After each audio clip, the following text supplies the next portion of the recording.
Y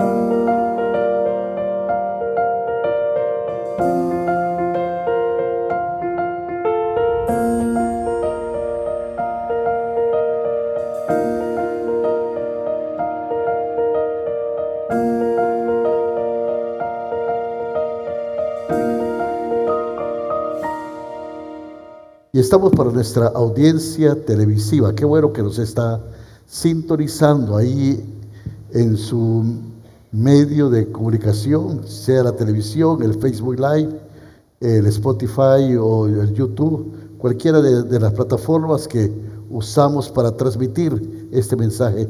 Sean ustedes bienvenidos y que la gracia de Jesucristo sea en cada corazón. Soy el pastor Daniel Romero, desde la Primera Iglesia Evangélica Reformada, que le dice: Dios le bendiga a todos ustedes. Y qué bueno es el Señor. El domingo pasado tuvimos una reunión muy especial y bueno, Dios en su Espíritu Santo nos guió para ministrar de una manera diferente a la que teníamos pensado, pero hemos venido hablando sobre la seguridad eterna, la seguridad de nuestra salvación.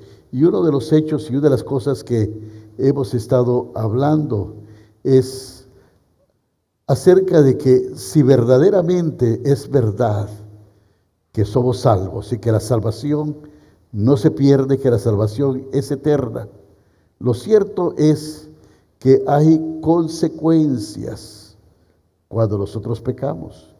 Porque nos preguntamos, bueno, si la salvación no se pierde, ¿qué pasa cuando nosotros pecamos? ¿Qué es lo que pasa? Hace algún tiempo escuché una historia, y más que esto, mi papá contaba esta historia. Decía que una vez se convirtió un pistolero del Medio Oriente, del Oriente Medio. No sé, tengo el retorno un poquito.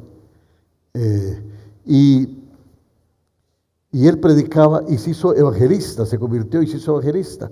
Entonces se iba a predicar con sus dos pistolas así y su pañuelo amarrado, hacía una plataforma, y cuando la gente levantaba las manos para aceptar al Señor Jesús, decía: a ver, dejen sus manos levantadas, y toda la gente que tenía la mano levantada agarraba las dos pistolas y empezaba bim, bim, bim, bim, bim, bim, bim, y acababa con todos. Y decía: bueno, ahora estoy seguro que todos se fueron al cielo, porque nadie aquí le dio oportunidad de pecar una vez que se arrepintieron. Bueno, en el Salmo 51 encontramos la historia del pecado del rey David. Él cometió un horrible, un odioso, un perverso pecado. Cuando vaya al cielo quiero encontrarme a David. David se conoce como el hombre conforme al corazón de Dios. Pero David cometió de veras que un odioso, un perverso pecado. Y él escribe este Salmo 51 como un testimonio de lo que pasa cuando uno peca. Queremos considerar dos cosas aquí. Queremos considerar las consecuencias que tiene el pecado, en primer lugar. Y vamos a repasar este salmo, mirando las consecuencias del pecado. Y luego vamos a volver a repasar el salmo para ver cómo Dios limpia el pecado y lo que sucede, cómo es la limpieza que tenemos del pecado. Así es que vamos a enfocar estas dos cosas. Recuerden que David ya había vuelto su corazón a Dios cuando él escribe este Salmo 51. Y él está aquí narrando y está diciendo, bueno, la verdad del caso es que hay consecuencias terribles cuando pecamos.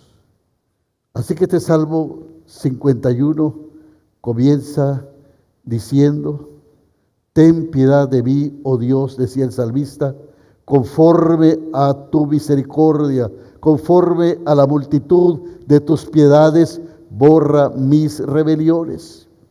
Y luego el versículo 2 dice, lávame más y más de mi maldad y límpiame de mi pecado. Lávame más y más de mi maldad y límpiame de mi pecado. David se sentía sucio, pero ¿cómo va a estar sucio si eres un rey? Y los reyes siempre andaban vestidos con túnicas de lino, ropas finas, andaban bien bañados, perfumados, cambiados, pero él se sentía sucio. Él sentía algo terrible, se sentía inmundo, se sentía de esa manera. ¿Sabe usted que si usted es hijo de Dios y peca, se sentirá espiritualmente sucio? Yo recuerdo que cuando éramos niños nos contaban una historia de una princesa que se encontró un cerdito y quiso estar con el cerdito y tenerlo como una mascota. Lo llevó al palacio, lo llevó a su recámara, lo metió en la bañera, lo limpió, lo perfumó, lo puso bien bonito, le puso un chongo y le dijo, cerdito, quiero que permanezcas limpio porque tú ahora vas a vivir aquí en el palacio, aquí en mi cuarto y aquí todo está limpito, así es que vas a estar aquí. El cerdito se asomó por la ventana y vio unos cerditos jugando en un charco allá en el patio. Y él no aguantó las ganas y se bajó y se fue a meter al charco con ellos. Y quedó todo enlodado. Cuando la princesa lo vio, lo agarró de una oreja y le dice, marrano puerco, ¿qué te dije? Que no te quería ver así. Se lo llevó, lo metió en la bañera, lo limpió las pezuñas con un cepillo, lo puso bonito, lo perfumó de nuevo, le puso el chonguito y le dijo, cerdito, no quiero que te ensucies. Pero el cerdito empezó a ver de nuevo por la ventana y él estaba ahí con grandes deseos y no pudo más que irse a revolcar otra vez en el charco.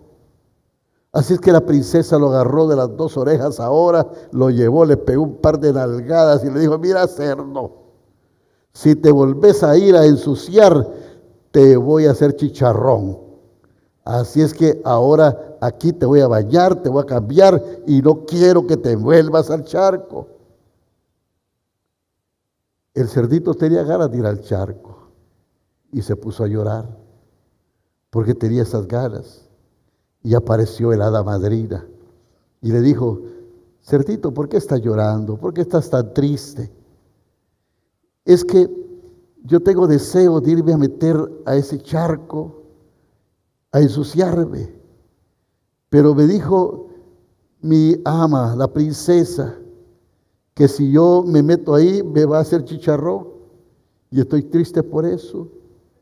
Entonces vino el hada madrina y le dijo, mira chanchito, vamos a hacer algo. Sacó su varita mágica, le tocó el pechito, le hizo una heridita, le quitó el corazón de cerdito y le puso un corazón de corderito. Después de que le puso el corazón de corderito, el cerdito ya no tuvo más ganas de irse a meter a ese charco terrible. Y la princesa se puso tan contenta que el cerdito hubiese cambiado esa manera. Y entonces lo cambió, lo vistió y lo perfumó. Y así estuvo el chanchito por siempre y vivieron felices para toda la vida. Y colorín colorado, este cuento se ha acabado.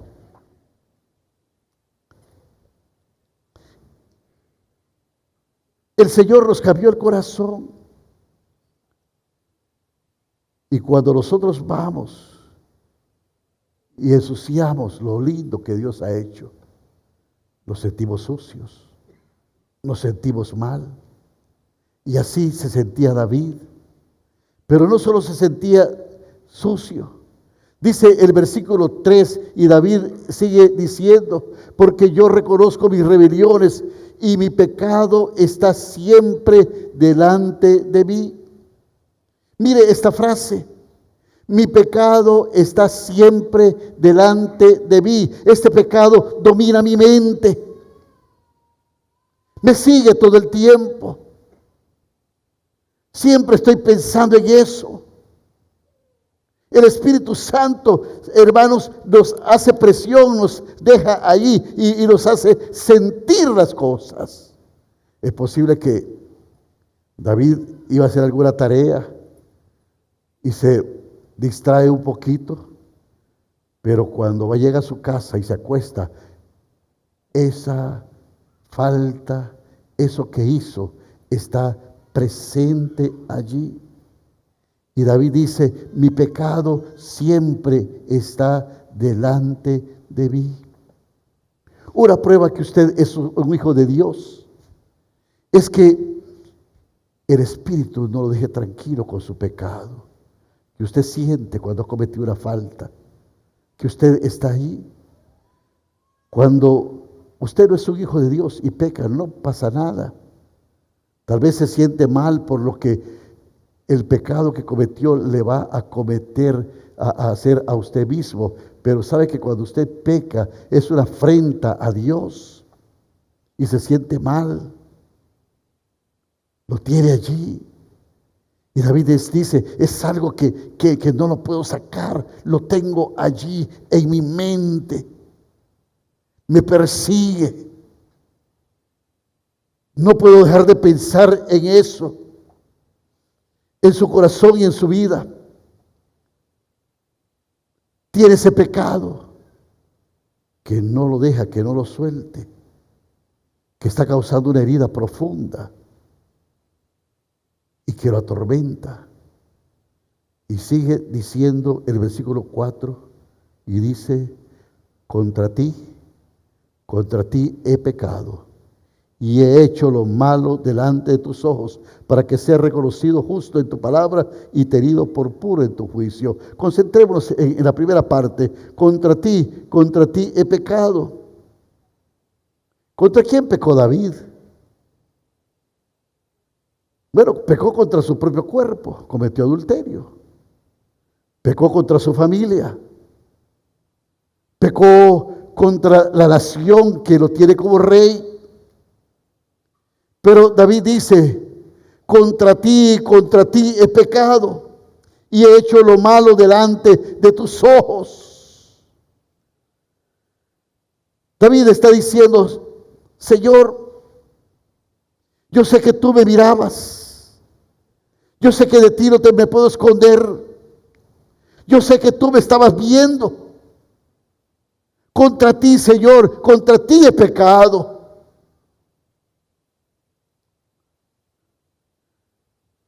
Cuando alguien que no conoce a Dios, ni Dios es su Padre, peca, mira las consecuencias que hay para él.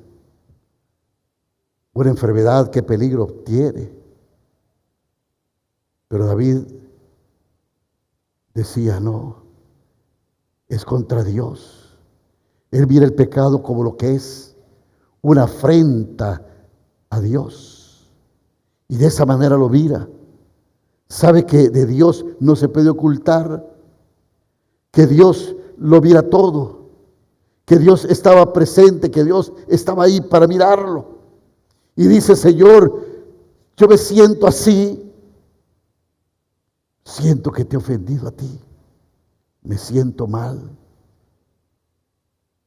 Un esclavo cuando hace un pecado, cuando hace una cosa mala, le teme al castigo y se enfrenta al castigo. Pero cuando un hijo hace una cosa mal, se siente mal porque ha deshonrado a su padre. Y esa es la diferencia entre un esclavo y un hijo. El esclavo teme al castigo. El hijo le duele le duele avergonzar a su padre. Y eso es lo que pasa con el pecado. Y eso es lo que está diciendo David. Sabe que lo que pasa conmigo no es, sabe, Señor, lo que a mí me estorba, pues, porque es contra ti. Contra ti he pecado y he hecho lo malo delante de tus ojos. Así se siente David. Así se siente. Y el versículo 8 sigue diciendo David y habla de las consecuencias de su pecado. Y luego aquí exclama: hazme oír gozo y alegría, y se regocijarán estos huesos que has quebrantado.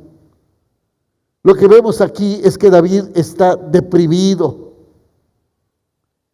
que David aquí está estresado, se siente mal, se siente mal. Cuando estaba en el placer, parecía que todo estaba lindo, pero hoy se siente devastado.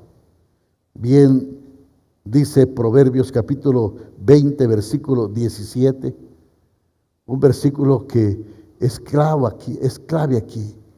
Y dice Proverbios 20, 17, dice: sabroso es al hombre el pan mal adquirido, pero cuando haya llenado su boca, se convertirá en cascajo. David había perdido el gozo.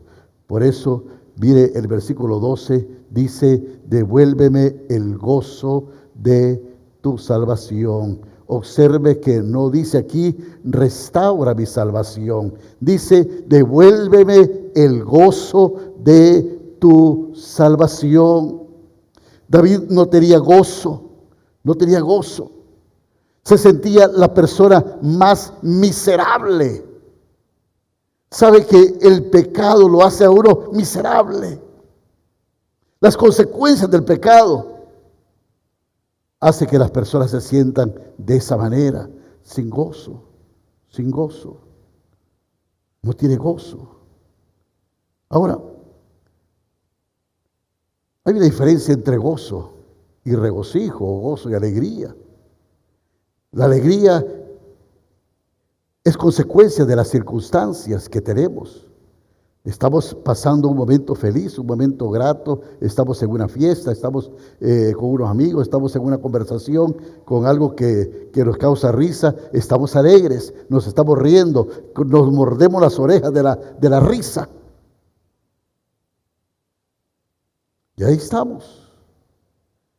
Pero el gozo es algo permanente, es algo que es una consecuencia a un estado que nosotros tengamos, más bien a la reacción o la manera como nosotros reaccionamos ante las circunstancias.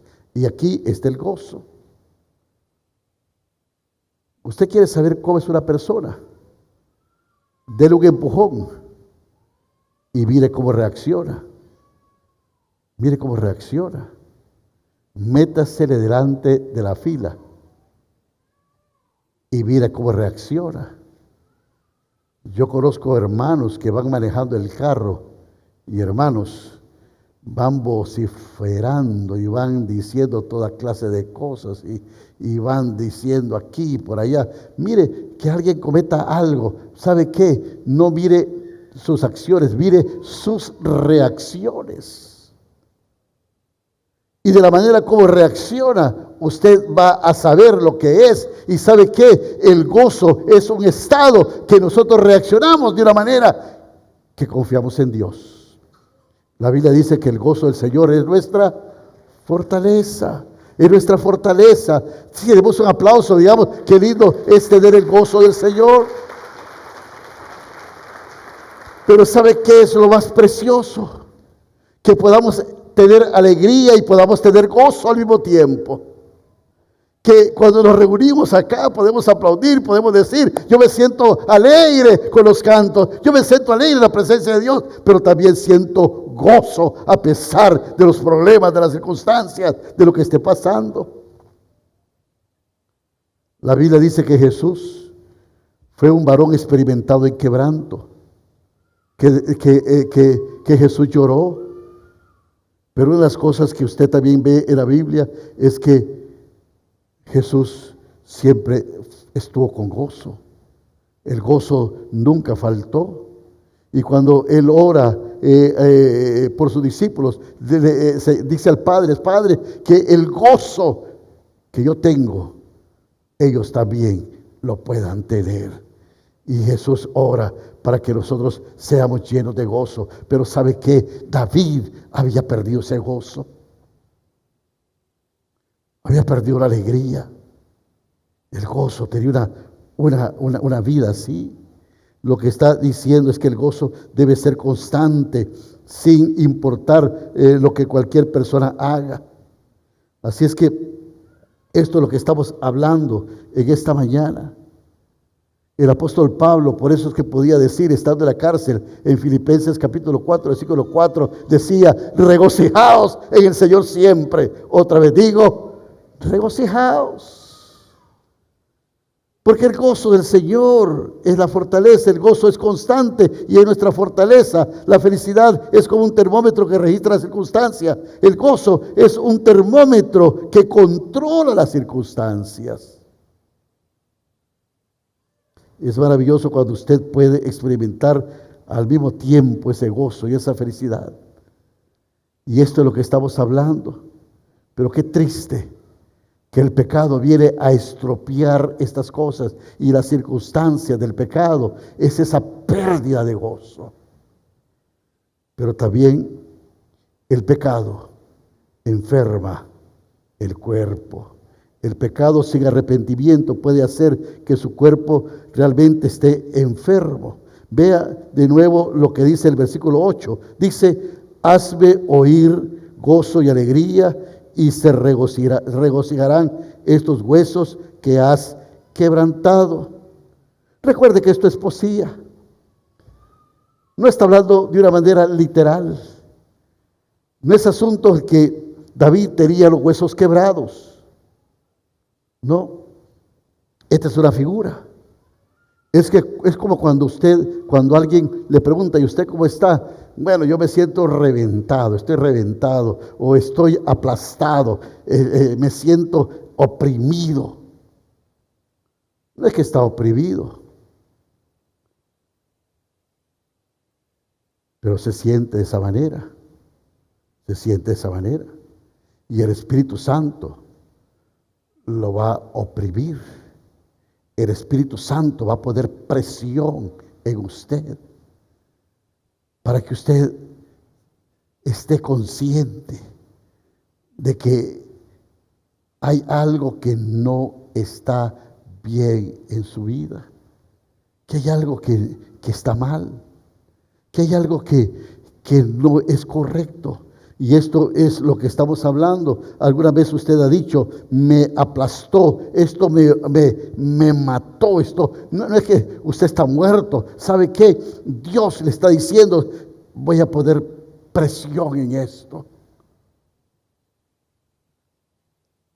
¿Usted se ha fijado que una familia se siente en una mesa y de repente el muchacho le dice al papá: papá, quiero que me prestes el carro esta noche? Y la hija dice: no, a ti te lo prestaron ayer, hoy me toca a mí. No, que a mí me toca, que a mí me importa lo que te toque a ti, y empiezan a pelear. Y el papá dice: bueno, a ninguno de los dos se lo va a prestar, y no sé qué. Y mira, por tu culpa, y llega la esposa y le dice: vos no te metas, que no es con vos. Y luego la señora pone la comida ahí, y sabe, la hija dice: voy para mi cuarto. El hijo dice: ya no tengo hambre. El papá dice: tráigame una aspirina. La gente se enferma. Están las enfermedades psicosomáticas, esas enfermedades que vienen por estrés, que vienen por amargura, que vienen por cosas que están ahí. ¿Sabe? Cuando estamos de una manera en una afrenta contra Dios, nos enfermamos.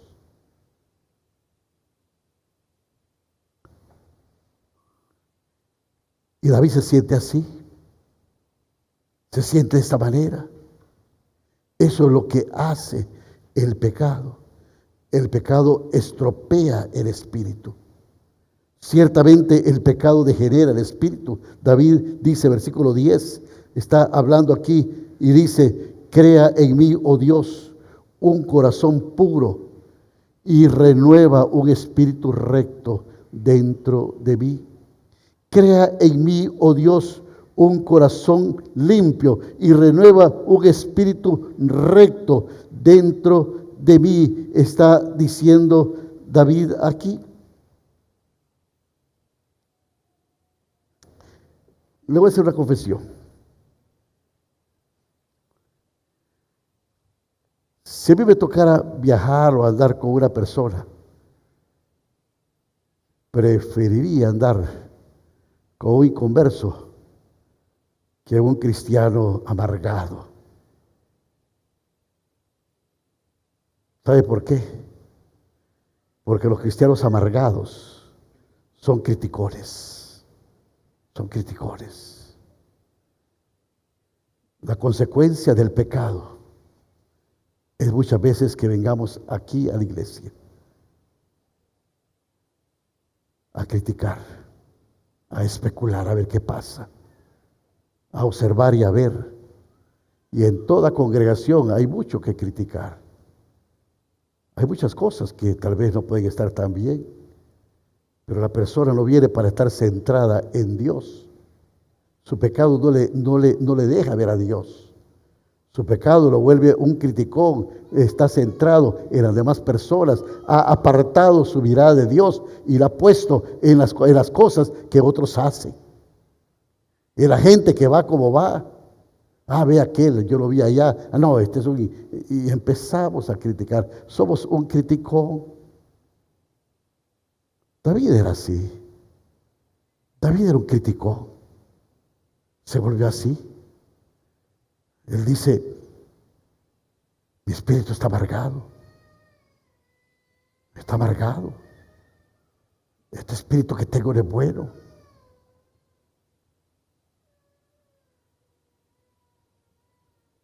Ustedes saben de que había un hombre que se llamaba Urías, elitita. Tenía a su esposa que se llamaba Betsabé. Urías estaba en la guerra donde David tenía que haber estado. Pero David se volvió haragán, sus soldados partiéndose en el pecho, en el frente de batalla, y él en su palacio, durmiendo tanto que se levantó hasta la tarde.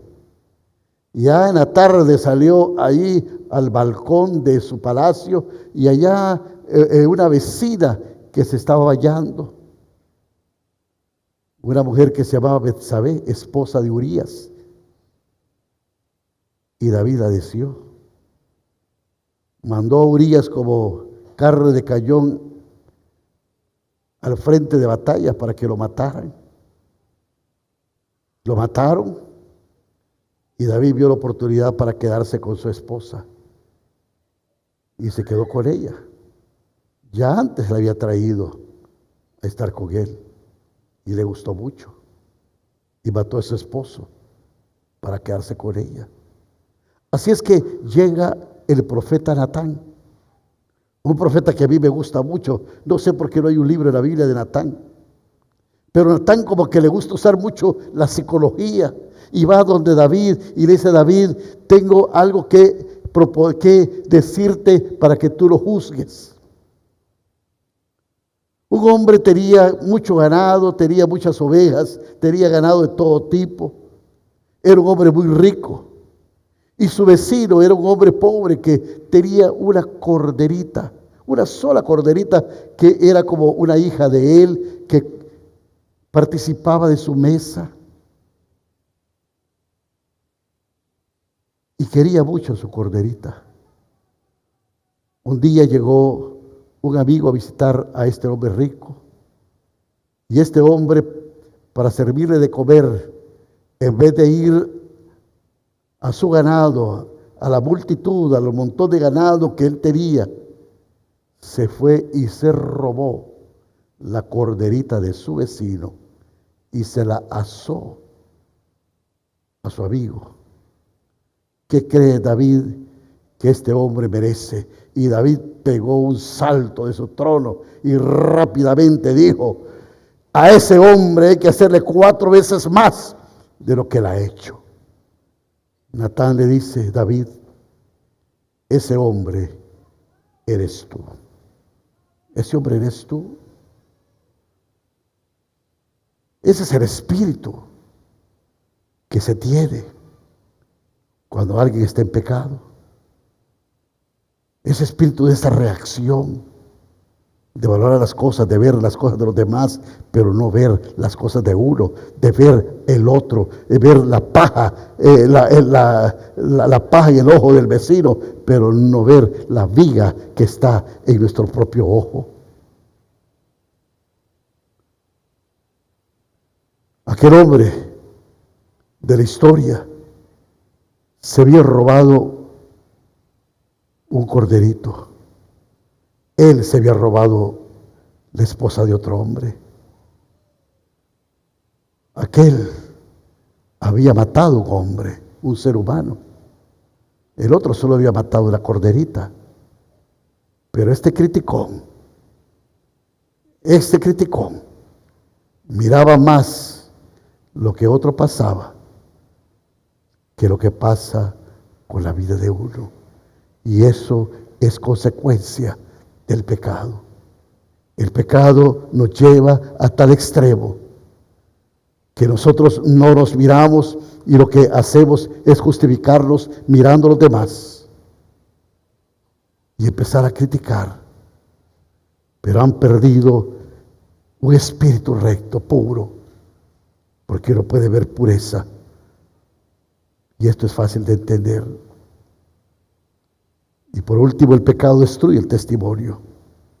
Porque aquí David tenemos un hombre que es conforme al corazón de Dios, que amaba a Dios, pero que cometió un horrible pecado, que se sentía mal. Y esto es una de las peores cosas que puede ocurrir en la vida de un hijo de Dios por causa del pecado. Observe el versículo 14, el 51:14. Aquí David está diciendo: líbrame de homicidios, oh Dios, Dios de mi salvación, y con regocijo cantará mi lengua tu justicia. ¿Sabe usted por qué muchas personas no cantan en el tiempo de adoración a Dios?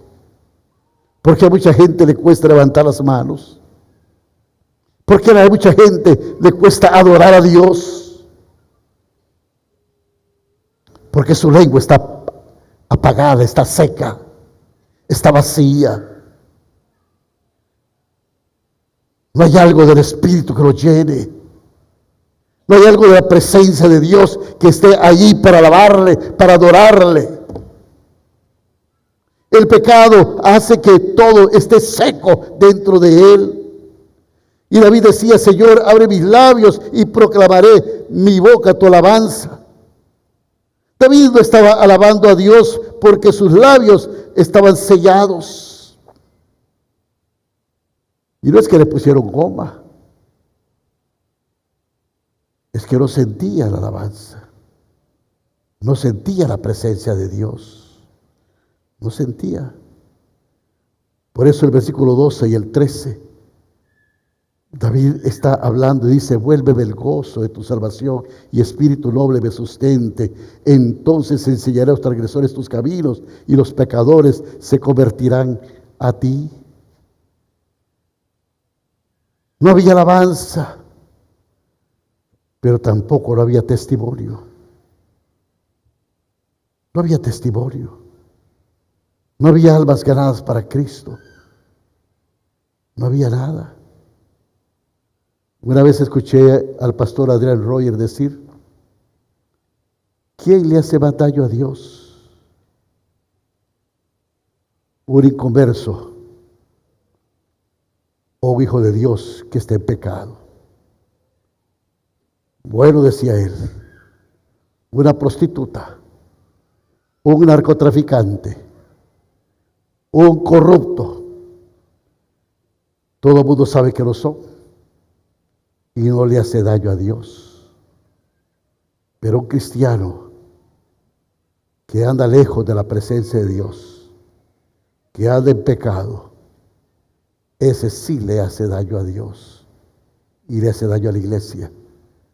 Porque la gente dice, para ser como ese, mejor no soy nada. Y esto es verdad. David dice, ya no hay testimonio. No hay testimonio. No hay un parámetro. Mi pecado me ha alcanzado tanto que mi testimonio se ha destruido. Se ha ido por el suelo. No hay almas para Cristo que ganar. No hay testimonio. No puedo enseñar lo que es Dios y el amor de Dios.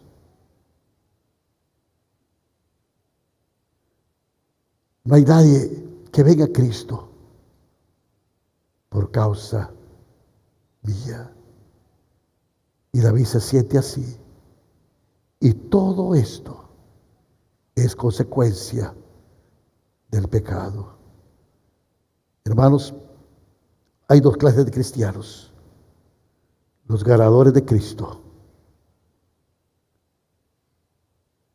y los que alejan de Cristo a los demás. Y eso es verdad. Así que estas son las consecuencias del pecado. Ahora, no dejemos esto acá. Tenemos todavía minutos para que hablemos también cómo Dios limpia el pecado en la vida de un cristiano. Volvamos a empezar con el Salmo 51 y veámoslo ahora desde este punto de vista, pensando en la limpieza del pecado en la vida de un cristiano. Y quiero darle 4 pasos aquí. El primero es la confianza. Mire el Salmo 51:1. ¿Qué dice? David decía: ten piedad de mí, oh Dios, conforme a tu misericordia, conforme a la multitud de tus piedades, decía David, borra mis rebeliones. Mire, lo que David sabía era de la misericordia grande de Dios. Lo que David sabía es que cuando abundó el pecado, sobreabundó la gracia. David sabía que la misericordia de Dios era grande. Y David dice: Señor, conforme a tu misericordia, dice, conforme a la multitud, a lo grande que son tus piedades, que es tu misericordia, borra mis rebeliones. David está apelando a la compasión de Dios, porque déjame decirte, mi hermano, no hay nada de lo que tú hayas hecho que pueda hacer que Dios deje de amarte. Dios siempre te va a amar, no importa dónde hayas caído, no importa dónde te hayas revolcado, no importa lo que tú hayas hecho.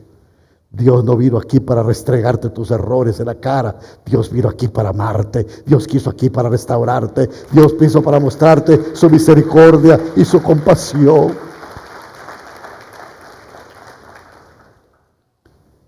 Él dice: conforme a tu misericordia, Dios. Dios no nos ama porque somos valiosos. Somos valiosos, mis hermanos, porque Él los ama. ¿Sí? Somos valiosos. Dice Romanos 5:8, pero Dios demuestra su amor para con nosotros, en que siendo aún pecadores, Cristo murió por nosotros. Nosotros necesitamos tener la certeza de que sin importar lo que hayamos hecho, Dios nos ama y que nunca dejará de amarte. Así que hay oportunidad, mi hermano, para que tú vuelvas a casa, para que tú vuelvas a los brazos de Dios, el Dios que te ama y que te cela con celo santo, porque te ama. En segundo lugar, bueno, mi esposa me dijo: contá esto. Porque alguien puso un rótulo ahí, y no está Desiree hoy, pero ¿sabe que alguien puso un rótulo que decía en la sección de anuncios de objetos perdidos? Decía, perro perdido, cojea de una pata, tiene sarna atrás y en el lomo, no tiene cola, fue castrado recientemente y está tuerto de un ojo. Responde al nombre de afortunado. Y yo digo, qué buen nombre le pusieron, porque a pesar de todos los defectos que él tenía, había alguien que lo amaba y que lo buscaba para traerlo con él. Hermanos, nosotros somos afortunados, afortunados. No importa lo que somos o no importa lo que hemos hecho, Dios aún así nos busca ir para amarnos, para abrazarnos, para decirnos que quiere tenernos con Él en su casa. Eso sí, hermano, eso sí es ser afortunado, eso sí es tener gozo. Y qué lindo es que Dios aún así nos ama. Amén. Un aplauso fuerte.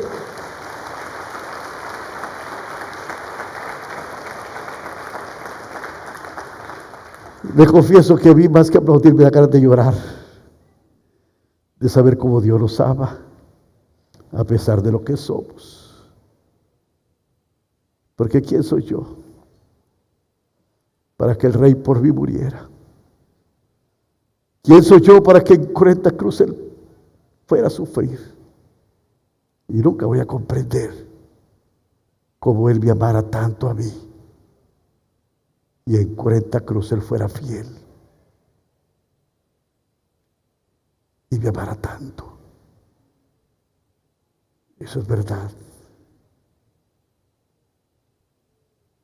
Querido es el Señor. Qué afortunados somos. El versículo 2 y 3 dice: lávame más y más de mi maldad y límpiame de mi pecado, porque yo reconozco mis rebeliones y mi pecado siempre está delante de mí. Mire que David aquí se refiere y dice, mi pecado, no el pecado de otros, mi pecado, el mío. Como decía aquel corito, no es mi hermano ni mi hermana, sino yo, Señor, necesita la oración. Así es, ¿verdad? No. Estamos acostumbrados a ver el pecado de otros. Pero David dice, mi pecado, Algunas veces tendemos a minimizar las cosas. O a hacer algo así como una excusa a Dios. O echarle la culpa a otro. Esto desde el Edén. Adán dijo, la mujer que me diste. Pero Dios dice, no, Daniel, eres tú. Es tu pecado. Es tu rebelión. Y la palabra confesar, viene una palabra griega que significa pensar lo mismo. Es decirle, Señor, lo que tú viste, lo que tú estás y sabes de mí, es lo mismo que yo he cometido, lo confieso. He hecho esto, Señor. Nunca le diga a un niño que está a punto de cometer algo o hacer una travesura, si lo hace, Dios dejará de amarte, porque no es cierto.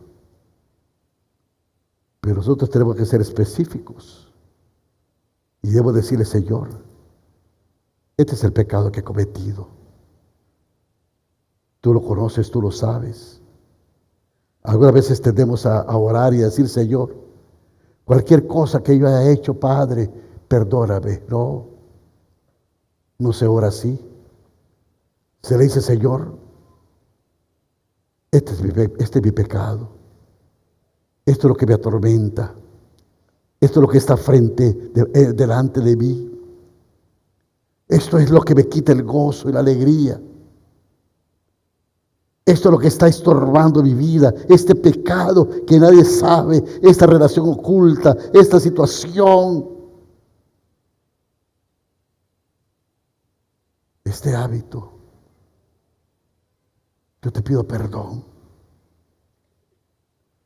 Y David dice, yo reconozco mis rebeliones, yo, mi pecado. Dice el versículo 4, y contra ti he pecado, mi pecado. Mi pecado. He pecado yo, no otro. Y lo confieso. Y dice la Biblia que el Señor es fiel y justo para perdonarnos. 1 Juan 1:9 dice, si confesamos nuestros pecados, Él es fiel y justo para perdonar nuestros pecados y limpiarnos de toda maldad. Sabe que nosotros podemos ser perfectos en Cristo. Y a mí me asombra y me admira que Dios, que es un Dios omnisciente, que todo lo sabe. Un Dios que todo lo ve, que todo lo sabe. Que aún dice el salmista, no estará nuestra palabra en la boca y Él la sabe toda. Se ha obligado a olvidar algo. Y Él se ha obligado a olvidar los pecados confesados.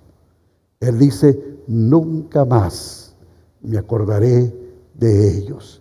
Es posible que el diablo quiera revivir tu pecado anterior, pero si Cristo te perdonó, ¿sabes qué? Dile, diablo mentiroso, ya Cristo borró mis pecados y este pecado ya no existe.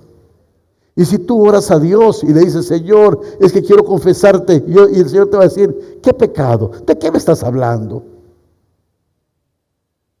Porque cuando Él ha borrado tu pecado, ya nunca más se acordará de Él. Él te limpia por completo. Así es que lo siguiente, el versículo 12 al 15, David dice, devuélveme el gozo de tu salvación y un espíritu generoso me sustente. Entonces enseñaré los transgresores tus caminos y los pecadores se convertirán a ti. Líbrame de homicidios, oh Dios, Dios de mi salvación. Con regocijo cantará mi lengua tu justicia. Señor, abre mis labios y proclamará mi boca tu alabanza. ¿Sabe?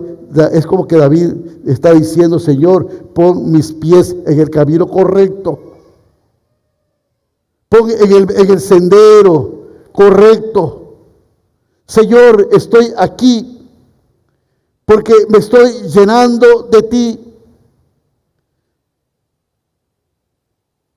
Y Dios nos va a guiar por la senda correcta. Y vamos a tener paz. Y vamos a tener tranquilidad. Y vamos a tener gozo en el Señor. Recuerde los 4 pasos: restauración, confianza, la confesión y la limpieza y consagración a Dios. Somos consagrados para servir al Dios vivo. Mis hermanos, Dios es un Dios de misericordia y Dios es un Dios de compasión. Gracias a Dios porque Él los ama y porque somos sus hijos. ¿Cuántos dicen amén? Amén.